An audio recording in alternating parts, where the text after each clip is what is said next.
Hi, welcome back to More Than a Lumpy Jumper. So you didn't miss our dulcet tones too much over the break, we're bringing you 4 mini episodes to keep you going through the holiday season.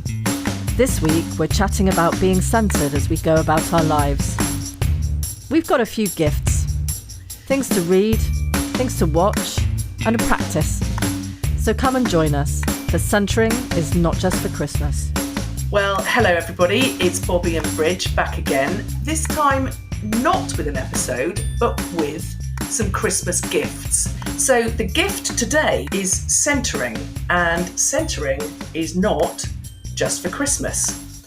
So why have we chosen this? As I've gone through many Christmases already, as have some of you, where I started with when I said to Bridget, right, come on, let's do this as a topic, as one of our gifts, was that for many of us, Christmas becomes multi-generational.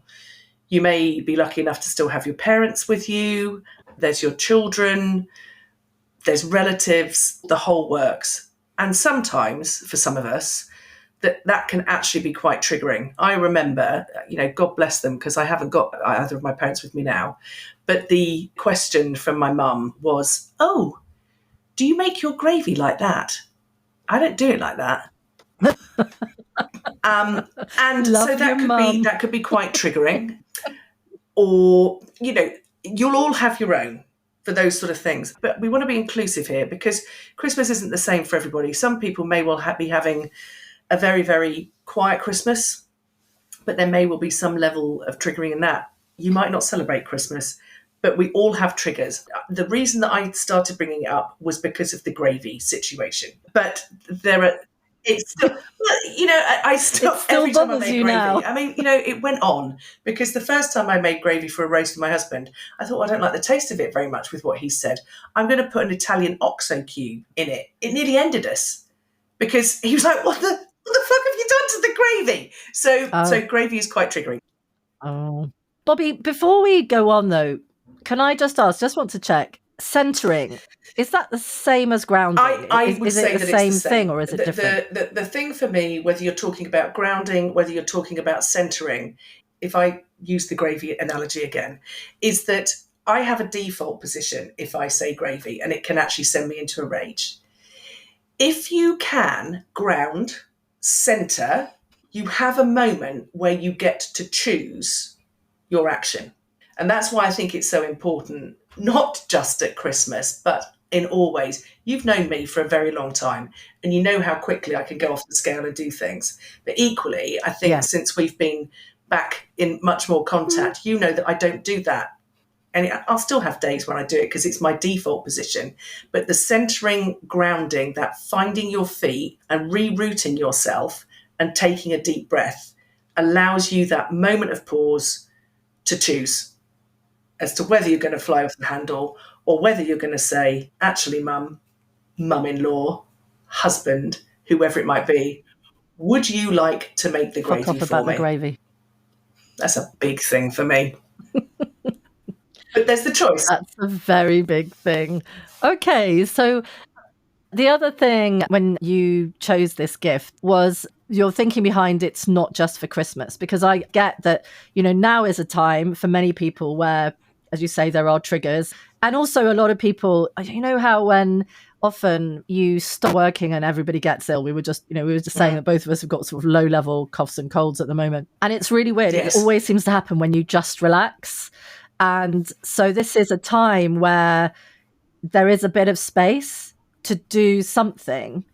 But I wonder, it's a good time to start the practice, but obviously it's not the only time we need to think about I have been in this practice for 7 years. So doing it quite routinely and for a length of time, but equally, it can be saying to yourself, find your feet, take a breath, just stopping for a moment.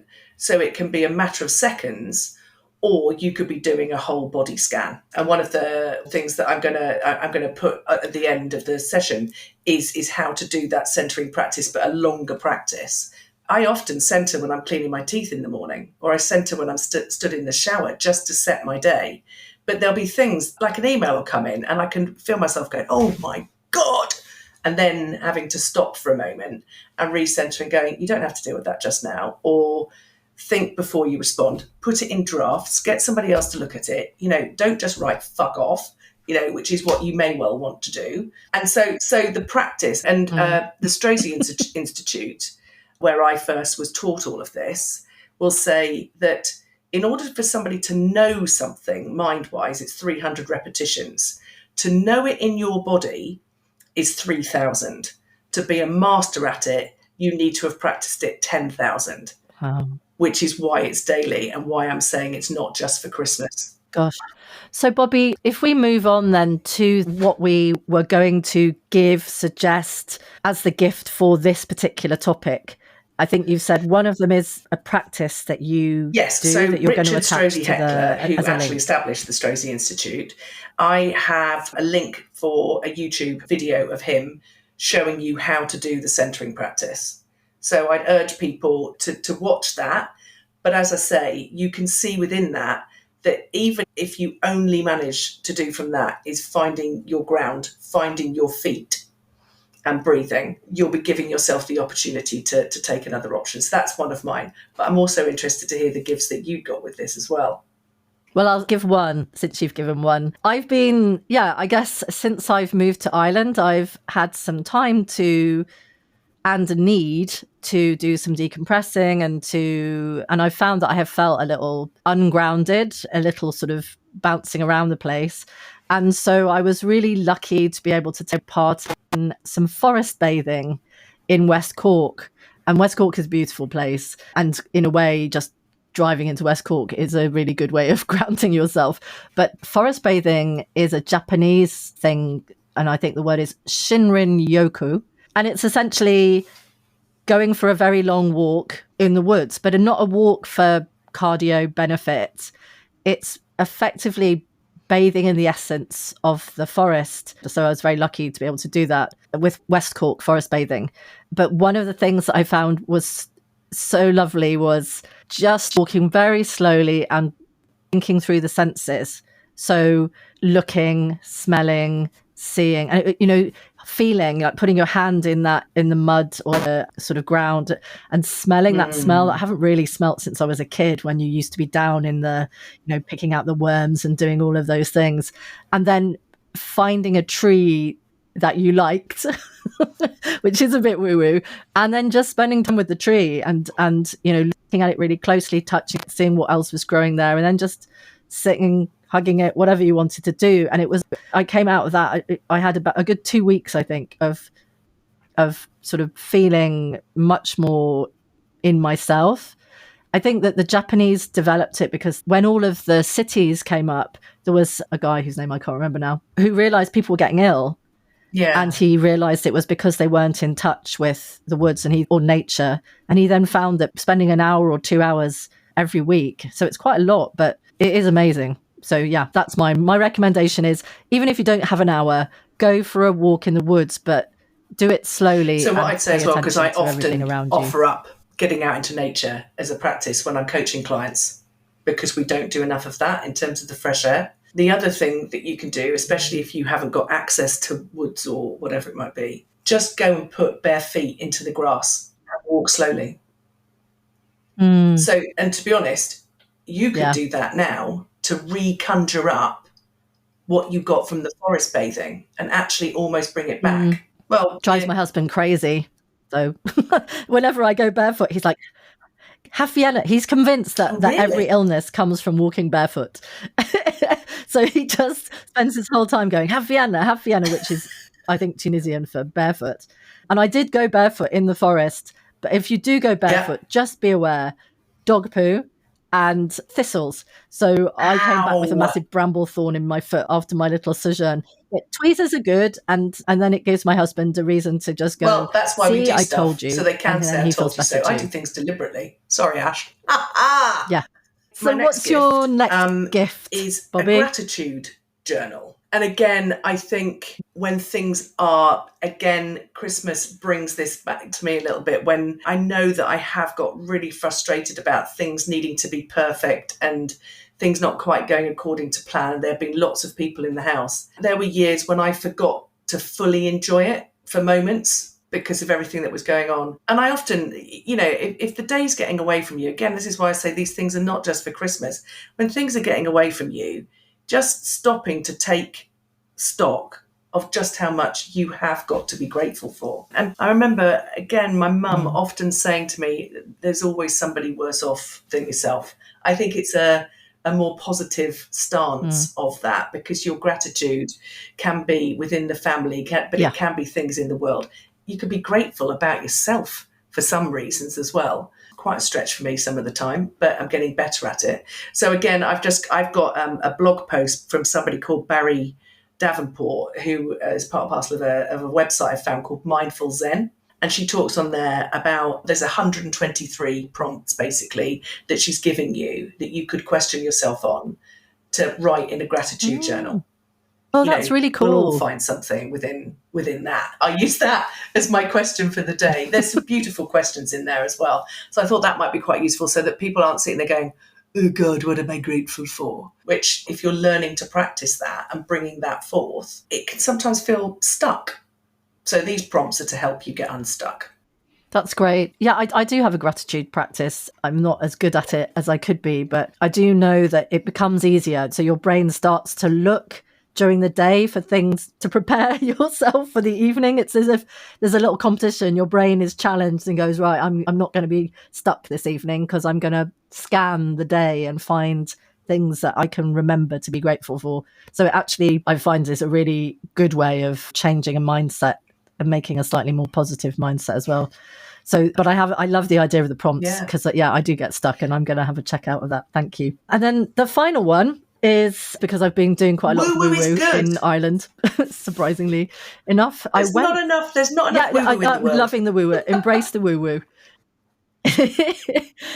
I went to a somatic dance workshop, and I'd never done one. I know that you're all about somatic, Bobby, and actually in a way it was knowing that you are that made me sort of click on the link and go, oh yeah, okay, I'm going to try out this thing that Bobby's the expert in. So I went along, and one of the things that we did was this somatic shaking, and I was really interested in the science behind it as well. I hadn't understood that. I'd sort of seen it done before, but wasn't really aware that this is actually a way that mammals get rid of adrenaline. And I'm sure that you'll be able to explain it far better than me. But anyway, it involves a lot of shaking to music, and you sort of start off gently, and then you can do it as much or as little as you want, and you get up to sort of high vibration, and then you sort of calm down again. And yeah, I loved it. It was great. I've got a little somatic shaking soundtrack now from the lady who ran the workshop. But, if it is too woo-woo for you, and I know that there are people who listen, and people who know us both, who will be going, sorry, that crossing a red line, just dancing. Actually, the fact that I felt, my God, I haven't properly danced for such a long time. Just, stupid dance like no one's watching. Every now and then you hear some music and you're in the kitchen and you have a dance, and then you realise how wonderful it makes you feel. I agree. We need to dance more, all of us. I like that. Dance for world peace. I think the other thing to say on that as well, again, not to unwoo-woo it, but have you heard of 5 rhythms dancing as well? Yeah. So that's yes, because that's the next thing I want to try. What you do there is you dance different emotions. What you can do at home in your dance like no one's watching, if you've been centering, you will start to appreciate like some of your default settings. So for me, there's anger and frustration probably is the thing that comes first. And then I have to settle myself to get to calmness. But the fact is that you have to accept that there is your default position. So dance it. If you need to feel it, dance an angry song. Put on Florence and the Machine, Rage, or whatever it's called. But equally, you could find something that calms you down. I tell you what makes me happy is Disney or singing West End musicals. I probably sound bloody awful, but I sing and I dance those and I feel better. So I'm an avid dancer, but as I say, you could choose your own. I mean, you can see them on Spotify and everywhere else besides. You can get the different playlists for running, fitness. God forbid that I'd ever do one of those. But I think that you could set your own emotions playlist to dance to and just pick them from that. That's pretty cool. I hadn't thought of that. So thank you. Yeah. And maybe, I'm going to see you this weekend. tomorrow, Winky. in fact. So what was your message to me this morning? My liver is quivering in anticipation. That made me laugh. So maybe we'll do that'd be so some cool. emotion dancing Watch as well. out, That'll girls. be fun. In our pyjamas. Thank you so much for listening. These little snippets seem to have gone a lot longer. What a surprise than we had anticipated.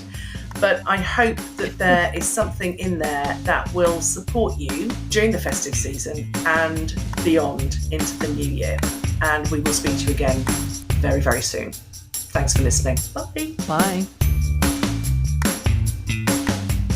Thank you so much for listening.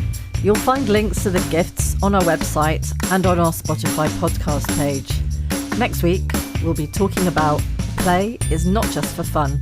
See you then.